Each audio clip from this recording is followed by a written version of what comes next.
Hey everybody, welcome back to Juicy Morsel. Feliz Navidad. My first video that I'm going to do for the holiday season is actually Puerto Rican pasteles. So ethnically, I am not Puerto Rican. However, my grandmother had remarried and the grandfather I grew up with is from Puerto Rico. So culturally, this is something that I always grew up with and I feel nostalgic about. So I want to share a piece of my family with you. So I already did some of the prep work because it is labor intensive. This usually consists of the entire family helping, and sometimes grating the root vegetables. We used to do it old school and you lose a couple of knuckles in there. So these little floating bits on top of the water is nothing to worry about. It's just from peeling the malanga, which is taro root in English. And in here we actually have green bananas. Don't confuse them with regular bananas. They are not the same.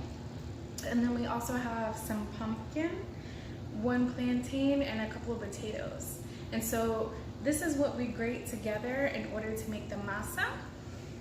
And then over here we have achote seeds, or annatto seeds in English. So what you're gonna wanna do with those seeds is actually get some olive oil. Do not use extra virgin olive oil. You don't want it to burn quickly. You actually just want it to be able to seep out all that beautiful color from the annatto seeds and the flavor into the oil and have them infused. So you just put that on low heat, throw the annatto seeds in there, and then just wait for it to get that rich red color. Please don't let it burn because the seeds will turn black and then the oil turns green, and you don't want that, trust me. And then over here we have some sofrito, which is the base for most marinades for meat, beans, soups, stews. It has onion, garlic, cilantro, green pepper, and then a little bit of culantro. Every family has a different way of making sofrito. Some people add red pepper into it. We just never did, so I don't use it. And then over here, it's traditionally made with pork, and it's made normally with pork butt. Didn't have pork butt at the store that I went to today, so I got pork shoulder. You have to dice it up into tiny little cubes, and then I'm actually saving the bone in order to make a broth, in order to boil the pasteles in, to add a little bit of extra flavor. So this is what I'm going to show you for now. I'm going to come back because what I'm going to actually do is actually grind this stuff up in the food processor. I don't do it by hand anymore. It's just super labor intensive, so I want to save myself and want to save you, and I will be back in a minute and then you can see what the masa. Okay guys, welcome back. So when you finish with the masa in the food processor, right, it should not be pureed like baby food.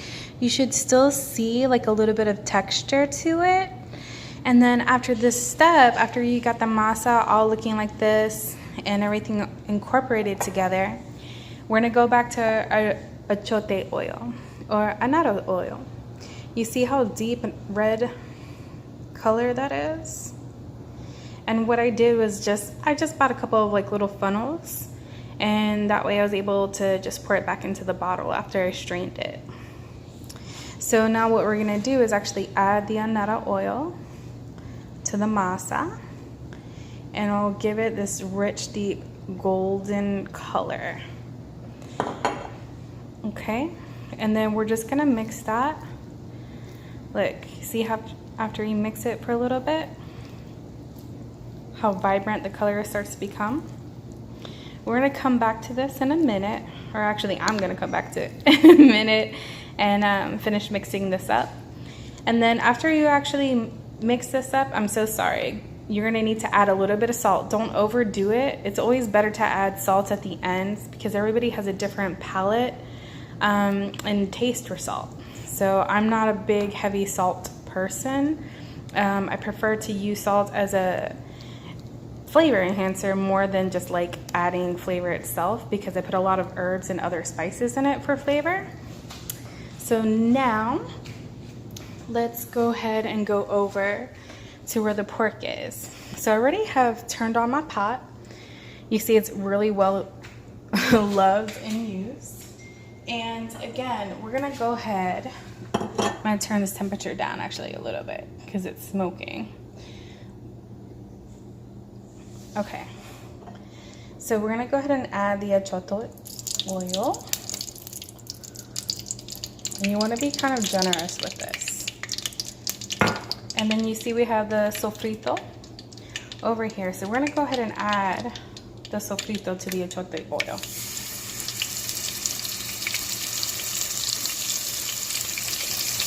And I'm pretty generous with the amount that I use. Let's see here. So you're gonna wanna go ahead and kind of stir it up, the sofrito with the oil.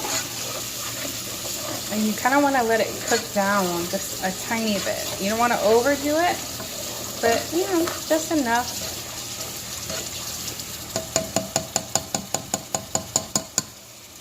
And don't worry guys, I've washed my hands, so I'm just gonna do this old school.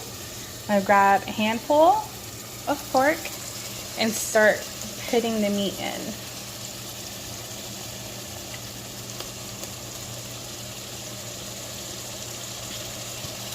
Okay, and then after you add the meat, you're gonna wanna go ahead and add some Spanish olives that don't have the pit in them with pimento. And then all I'm gonna do is season it with a little bit of garlic powder and onion powder and just salt. A lot of Puerto Ricans use adobo. I personally don't use adobo in this because I feel like whenever you're trying to add more flavor, again, it becomes way too salty. So I'd rather continue to add the flavor with the onion powder and the garlic powder first and then finish with the salt. And after I'm done cooking the meat, it looks like this. This is not pork, this one is actually chicken. I try to make a different variety for whoever's coming to my house, depending on their dietary needs. I just want people to feel welcome at my table and in my home. So I actually have some vegan friends. So the masa itself is actually vegan, unless you add like the meat sauce to it, but I won't be doing that. You can actually use probably butternut squash. Just don't overcook it because after you make the pasteles, we're gonna go ahead and boil them for an hour. So you kind of want to have the butternut squash or whatever else that you decide to use as an alternative to kind of keep some of its bite.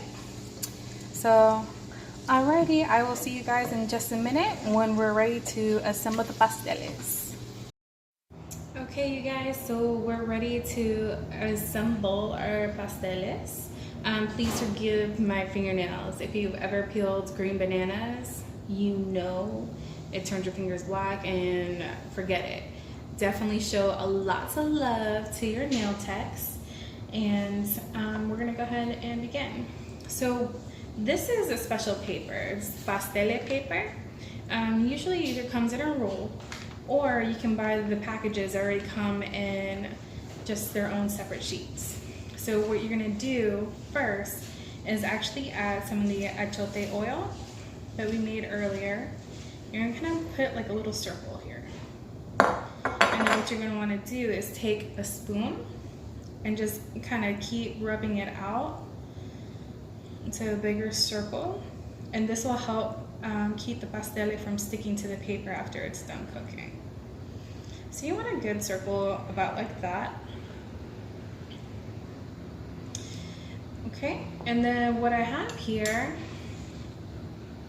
is a banana leaf. So here in the States, depending where you live, fresh banana leaves aren't readily available, but they do sell them in some ethnic grocery stores. I bought mine from a Hispanic grocery store, and it's in the frozen section, and it comes in big sheets. So what we're gonna do is go ahead and place the banana leaf down like this. And then we're gonna take a big spoonful, well, not huge, but you know, a good amount of masa, like that. And then we're gonna kind of make another circular pattern.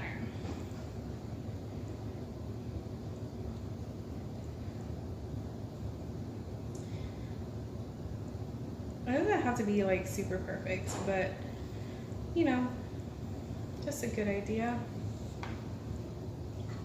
And then I'm gonna go ahead and I'm not doing any vegan ones today. So after I do the chicken, then I'll use the same spoon for the pork later. But right now I'm gonna start with the chicken. So listen, don't be chintzy with these pasteles. I hate having a little skinny pastele and people trying to make them stretch. It's like, why bother eating pastele at all? So make sure you have a good little amount in there, like a little Christmas gift.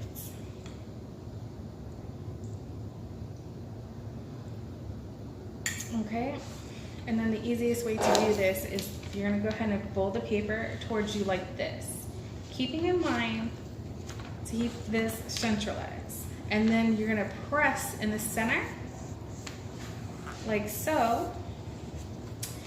And then if you feel any masa kind of slipping out, you just take your fingers and slide it up like this.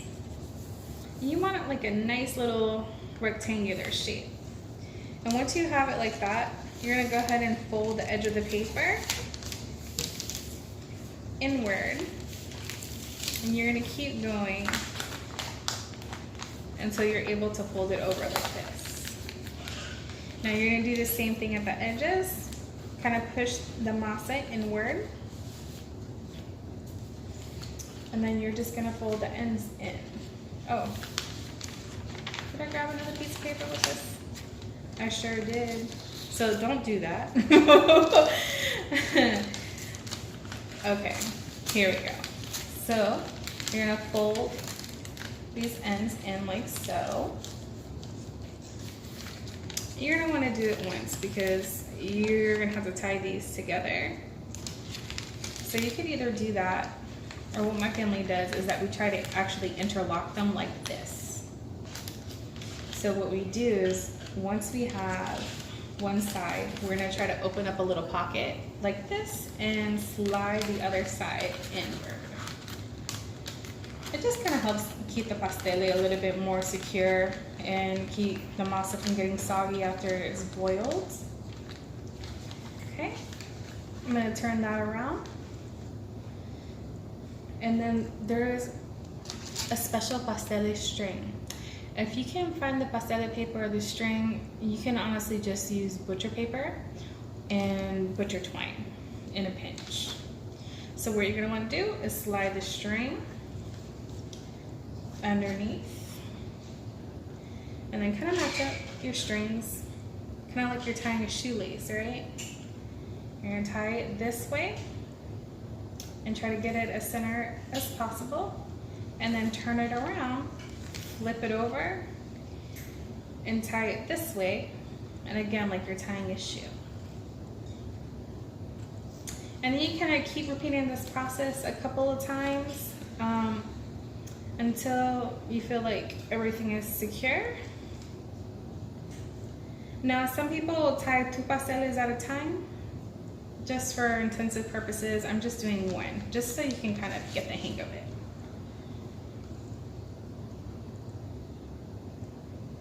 And see, that string seemed like it was a little bit too long at first, right?